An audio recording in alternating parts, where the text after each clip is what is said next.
the beginning of the terror threats in America. Let's get into it. A threat will rise. We've proven we can strike at you anytime, anywhere. Fear will grow. Today, America is under siege. The casualty estimate in St. Louis has risen to 112. Baltimore is even worse. Cities have been targeted by a series of terror attacks. Almost 1,000 civilians are dead. Once again, the streets are flowing with blood. If we don't stop these attacks, this country will never recover. 24. Once Taliban took control of all of our they have the passport office over there making legitimate passports. Now there's 21 terrorist organizations over there training. Hamza bin Laden, who we were told was killed, is actually alive. And he's marrying into all these other terrorist networks. So he married Mullah Omar's daughter. These guys used to be like competitors, just like the UFO guys.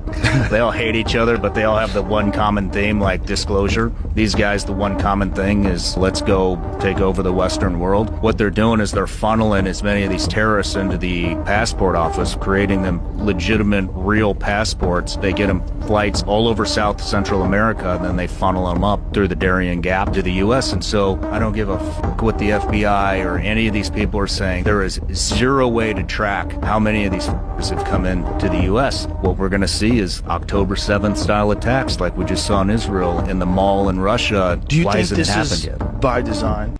How many terrorists did you mention are believed to have crossed the border from some of these other countries where they've been committing terrorism and in some way connected to the Benghazi attackers? Well, the number I shared on Chad's show, the 1,500, that's not international terrorists. That 1,500 is just the assessment of terrorists I believe have come from Afghanistan.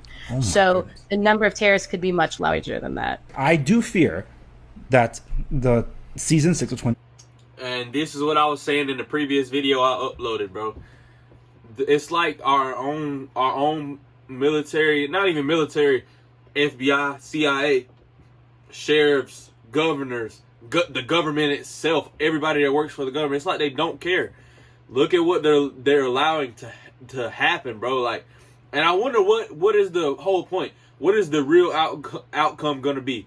Like, what do y'all want to get from this? What are y'all gaining? Do y'all want Americans to live in fear?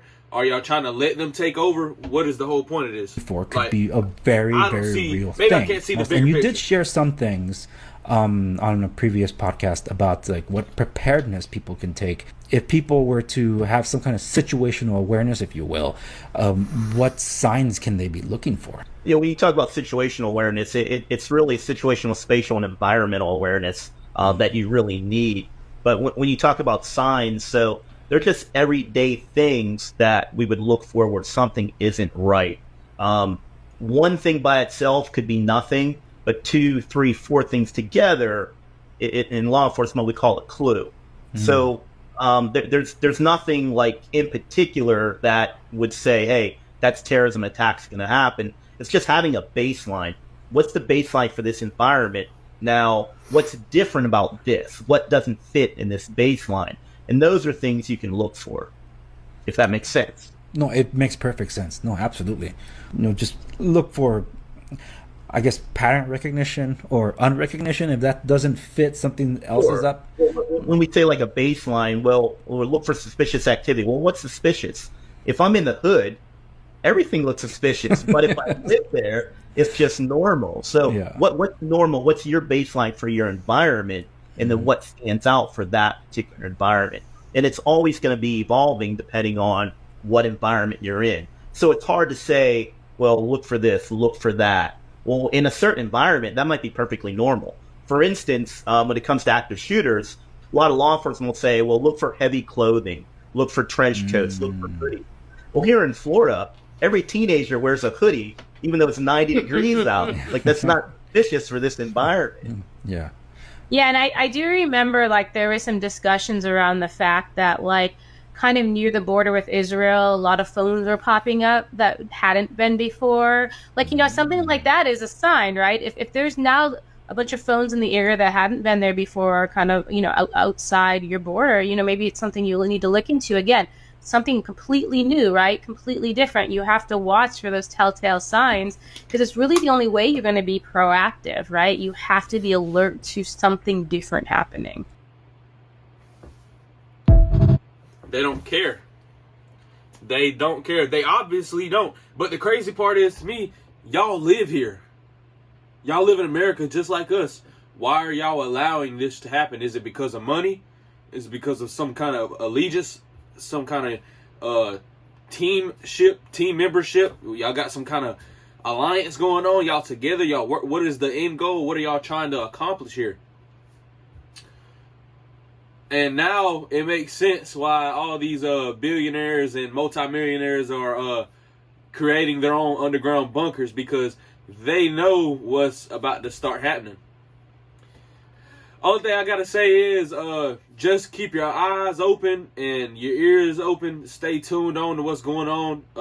Stay tuned in to what's going on. Maybe prepare, like I said in the last video, get you a gun or two, some ammo, and cases of water, and some water purifying tablets, and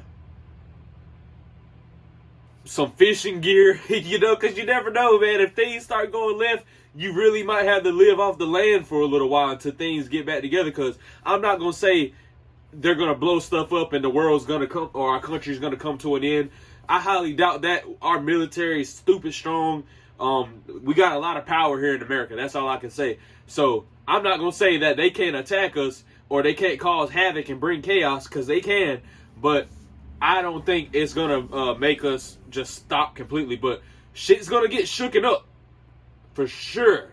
But it'll probably be damn near a year before we get back to normal life, if this stuff really starts happening and they get it rolling like they want to, like domino effect. Appreciate you guys for watching. Make sure you hit that like and subscribe button. Go check out that last video I just posted. I'm going to put that right here so you can click it. I'm going to catch y'all in the next one. I'm gone.